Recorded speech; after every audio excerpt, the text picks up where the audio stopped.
जय शिवराय, जय शंभूराजे. मी आज रायगडावर आहे आणि हे समोर दिसतं हे टकमक टोक आहे.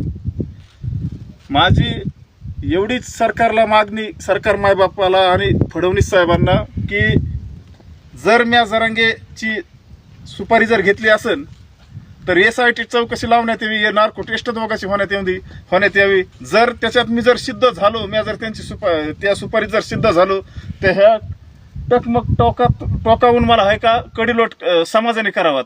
आणि जर त्याच्यातून मी सिद्ध नाही झालो, जरांगेने जर माझ्यावर आरोप खोटे केलेत आणि त्याच्यात जर मी जर निर्दोष सुटलो तर जरांगेला सुद्धा आहे का ह्या टकमक टोकावून खाली कडीलोट करण्यात यावे. आणि माझी एवढीच विनंती, कळकळीची विनंती, जेवढे आमदार खासदार असतील महाराष्ट्रातले, माझ्या विरोधात कलेक्टर ऑफिसला निवेदन दिलं की आम्हाला शिक्षाला जास्तीत जास्त शिक्षा लागण्यात यावी. पण आता त्याच्यात त्या चार्जशीटमध्ये कुठं काही नाही सुपारीचा उल्लेख.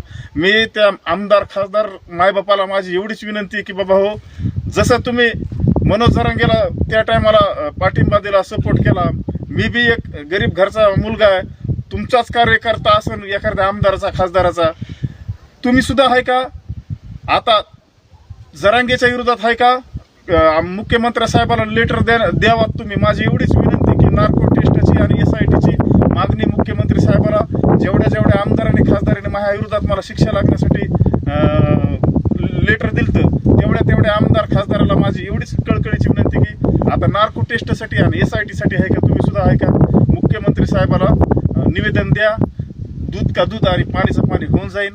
महाराष्ट्रात जे गैरसमज पसरला माझ्याविषयी ते महाराष्ट्रातल्या जनतेसमोर येऊन द्या.